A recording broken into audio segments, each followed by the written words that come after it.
यह कहानी है एक थी डायन के बारे में। माधोपुर नाम का एक गांव था। उस गांव में एक अजय और पार्वती नाम के पति पत्नी रहते थे। अजय सरकारी नौकरी करता था। एक दिन की बात है, गर्मी का समय था। अजय ऑफिस का काम खत्म करके रोज की तरह ऑफिस से घर वापस जा रहा था।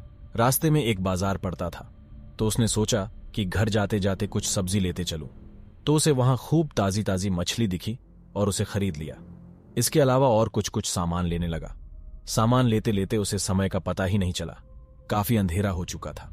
घर थोड़ा दूर था, तो वह सोचा कि सीधे सीधे रास्ते से जाऊंगा तो और काफी रात हो जाएगी, इसलिए आज जंगल के रास्ते से जाता हूं, जल्दी पहुंच जाऊंगा।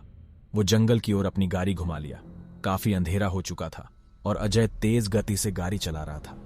थोड़ी देर बाद उसके गाड़ी के सामने एक औरत आ गई और अजय झटके से ब्रेक मारते हुए गाड़ी को रोका। अजय उस औरत को देखा। वो औरत बड़ी सी घूंघट डाल रखी थी और जोर जोर से रो रही थी। अजय उससे पूछा कि कौन हो तुम और तुम्हारा घर कहाँ है? इतनी रात को इस घने जंगल में क्या कर रही हो? लेकिन वो अजय का कोई भी सवाल का जवाब नहीं दे रही थी और बस रोए जा रही थी। उसके रोने से ऐसा लग रहा था कि पूरा जंगल ही गूंज रहा है। अजय ने सोचा कि शायद किसी मजदूर की पत्नी होंगी जो रास्ता भटक गई है। रास्ता बहुत ही सुनसान था, इसलिए उसने सोचा कि इस औरत की मदद किया जाए। फिर अजय ने बोला कि तुम मेरे साथ मेरे घर चलो, सुबह होते ही तुम्हें तुम्हारे घर छोड़ दूंगा। वो अजय के साथ घर चलने के लिए तैयार हो गई और गाड़ी के पीछे बैठ गई। रीति रिवाज के कारण उसने अपने सिर पर घूंघट डाल रखा था, जिसकी वजह से उसका चेहरा छुपा हुआ था। काफी रात हो गया था, तो घर पर अजय की पत्नी उसका इंतजार कर रही थी। जैसे ही घर के बाहर गाड़ी की आवाज सुनाई दिया, वैसे ही पार्वती दौड़ कर बाहर आई। उसने अजय के साथ एक औरत को देखा, तो उसने अजय से पूछने लगी कि ये कौन जो तुम्हारे साथ आई है? अजय ने सारी कहानी पार्वती को बताया। पार्वती की तबीयत थोड़ी खराब थी, इसलिए वो खाना नहीं बना पाई थी। तो अजय ने बोला, तुम आराम करो, आज का खाना यही बना देगी। लेकिन पार्वती को उस औरत पर शक हो गया था। उसे लगा कि ये कोई साधारण औरत तो लग नहीं रही है, शायद ये कोई चोरनी होगी जो चालाकी से घर का सामान चुराने आई है।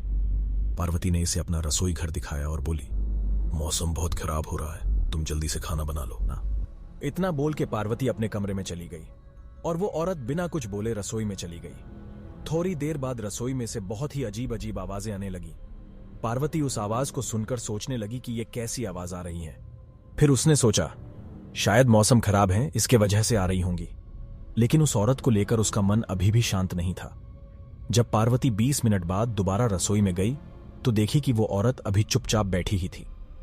पार्वती को यह देखकर बहुत गुस्सा आया और पार्वती चिल्लाकर बोली, अभी तक तुमने खाना बनाना शुरू भी नहीं किया है, जल्दी बनाओ, खाना सबको भूख लगी है।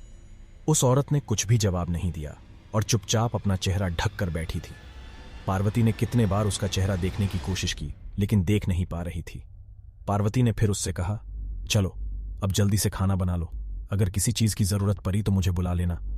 लेकिन फिर भी वो कुछ नहीं बोली। पार्वती को लगा कि शायद ये अनजान लोग से डर रही हैं, इसलिए नहीं बोल रही हैं। पार्वती रसोई से चली गई, लेकिन जब 10 मिनट बाद वह फिर जब वापस आई, तो रसोई का हालत देखकर डर गई। उसके पैर वहीं जम गए और उसके गले से आवाज भी नहीं निकल रही थी। उसने देखा कि वह औरत रसोई घर के बीचों बीच में बैठकर दोनों पैर फैलाकर कच्ची मछलियां खा रही हैं। उसके सिर का घूंघट भी उतरा हुआ था। उसका चेहरा बेहद डरावना था। बाल बहुत बड़े बड़े और सफेद थे, नाखून भी बहुत काले थे। वो मछली खाने में इतनी व्यस्त थी कि वो पार्वती को देख ही नहीं रही थी। पार्वती उसे देखकर चिल्लाई नहीं की और ज्यादा अपना खतरनाक रूप न बना ले। पार्वती ने धीरे से एक थाली उठाई और चूल्हे में जलता हुआ कोयला उठाकर उसके तरफ दौड़कर उस डायन के ऊपर गर्म कोयला फेंक दी। आग की जलन की वजह से वह जोर जोर से चिल्लाने लगी। उसकी आवाज इतनी तेज थी कि उसे सुनकर सारा गांव इकट्ठा हो गया। पार्वती ने उसे आग दिखा दिखाकर अपने घर से बाहर की। वो आग की डर से सीधा जंगल की ओर भाग गई, फिर वापस उस गांव में कभी नहीं आई।